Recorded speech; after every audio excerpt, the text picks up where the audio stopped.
And welcome back to Kirby 64, the Crystal Shards, with me, Matthew Caddis, aka Poogie. So, here is Castle Dedede, and all this actually pretty good 3D glory, seriously.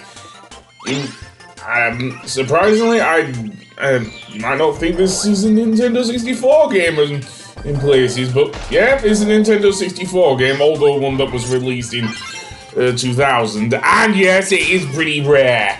So yeah, a note of warning with this episode: a lot of the footage was recorded after I got the crystal shards in this level, with the exception of the fight with King Dedede. I actually did that later, because if you revisit this level, indeed any of the boss levels, I think, before you, or after you've completed the game, should I say, you will not fight King Dedede or Adeline or the Waddle Doo again. Seriously. That is a thing here. So yeah, any place where there is a large blue star, that means I have already collected the thing. Also, I love Cutter and Needle, seriously. It turns Kirby into a bear trap. I don't know if I've said that yet, but yeah, it does. So let's go up here and get past the Gordos. They are as annoying as ever, of course. Although they'll be much worse in later levels, of course. So yeah, anyway, that being said, plenty of Succubles here, it seems. And yeah. If you get double Cutter, which I did not because that Succubal beat me there, you'll actually get a much bigger Cutter Boomerang, which honestly fills up half of the stage. Seriously, it's insane there. Okay, so with that, we will actually need double Cutter for that there.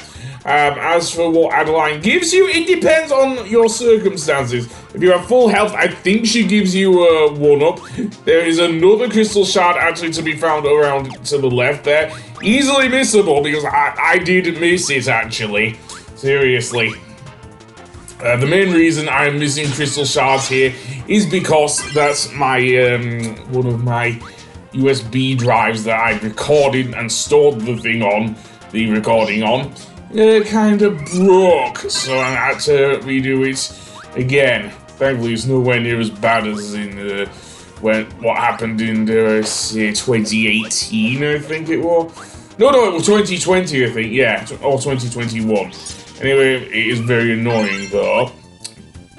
So that being said, let's go around here, and yeah, you can climb up the chains. Just be wary that there is an enemy going up 2 of the chains, I dare say, around here.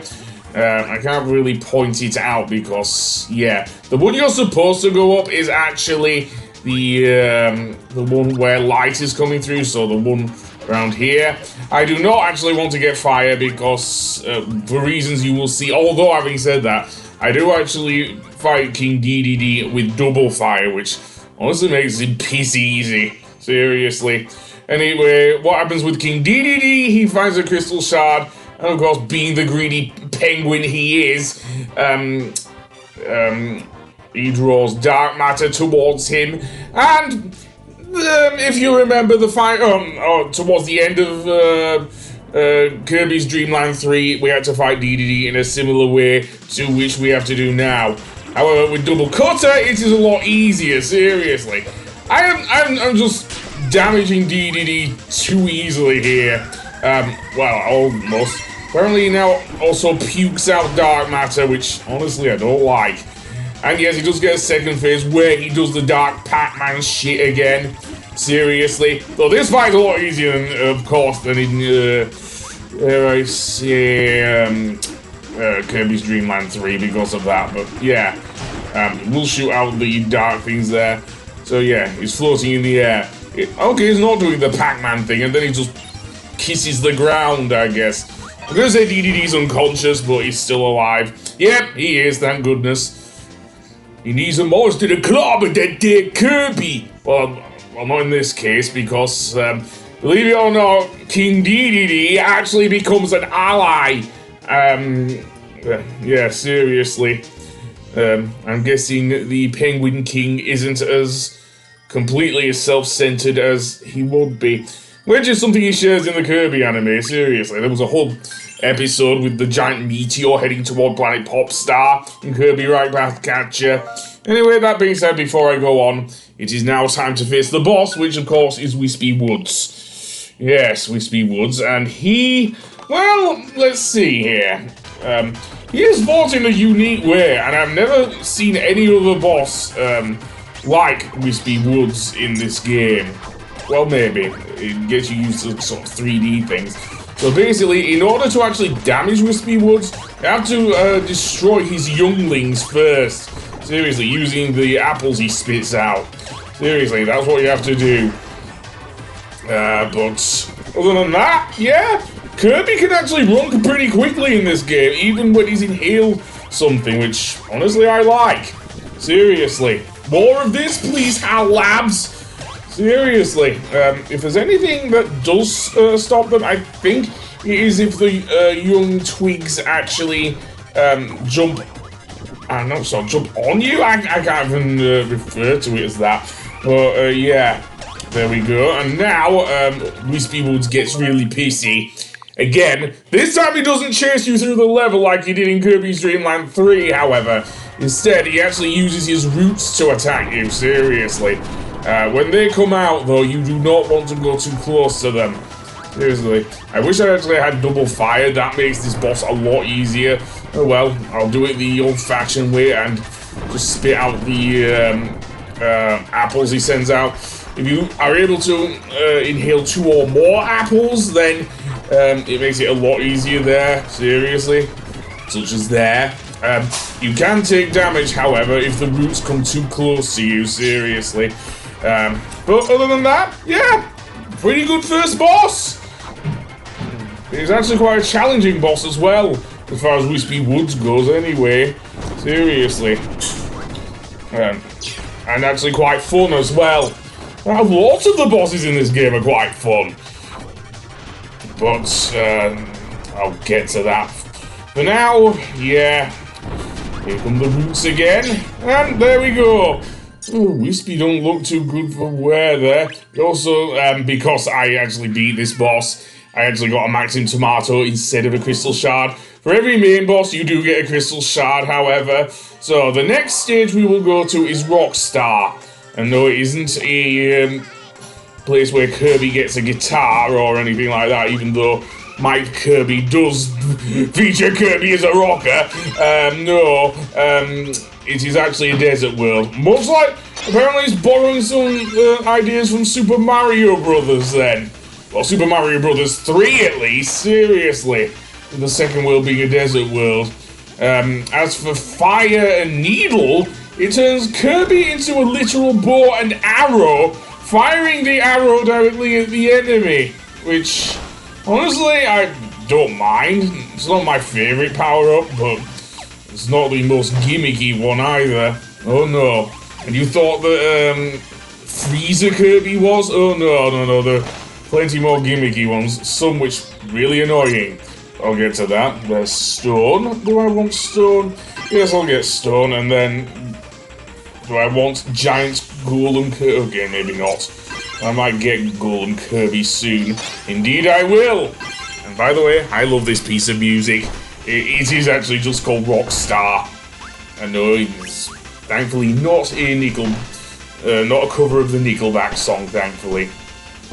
Which is good, I don't like Nickelback. Anyway, that being said, let's go through here, and then Kaboom. Seriously. Golem Kirby is badass. So yeah. The first one I came, thing I came across in this level would be over here. It would be situated on top of one of these blocks. Or at least, yeah, to the right of the first block you encounter, on top of the crusher blocks. Yes, apparently this game has its own version of the thwomps. Although they don't make the noise, unlike, dare I say, Super Mario 64. So that being said, let's make our way over here and get up there and okay, and we are a giant needle enemy as well. And again with Golem Kirby, it is nothing too hard. So kaboom, kaboom, kaboom, and okay, I'm bum rushing it. And with that, and for every mini boss, you also get a crystal shard as well. Very nice. I think I'll get rid of Golem Kirby because even though it is quite badass, it is also quite gimmicky. So yeah, and it won't work in this area where we will get the sand rising up and everything. Thankfully, unlike with Lara Croft, Kirby doesn't have to contend with some spikes because what will happen is that after the giant Kaboo heads starts puking sand, at the very top, Waddle Dee will help us get out of here. Seriously. So it's nowhere near as bad as Tomb Raider. Okay, so Double Needle gives us Swiss Army Knife Kirby, as I like to call him. Seriously, as we'll see, I think, if I run into any enemies. Gordos don't count because they're invincible, of course. But, yeah. Swiss Army Knife Kirby! That's what I'm gonna call him! And with that, yep, Waddle Dee saved our asses. Well done, Waddle Dee. Yeah. By the way, I think the third crystal shard is down here. I think you will need Spark and what's the other one? Spark and Stone to get that, but we don't have that. And I didn't see any Spark enemies in this level, so yeah. Instead, let's go through here. You can actually see the pyramids in the background. Seriously, I love the attention to detail in this game. It didn't need to be this expansive, especially on something like the Nintendo 64, which is mostly a 3D console, as I say. But HAL Labs really went out of their way for this one. Seriously. So that being said, Gordo, these plants are annoying. Seriously, they'll headbutt you and try and eat you. Kind of like the ones in the ice level, I think, in Kirby's Dream Land 3. So on the next episode, we will actually go inside an ancient temple. So I'll see you then. Goodbye!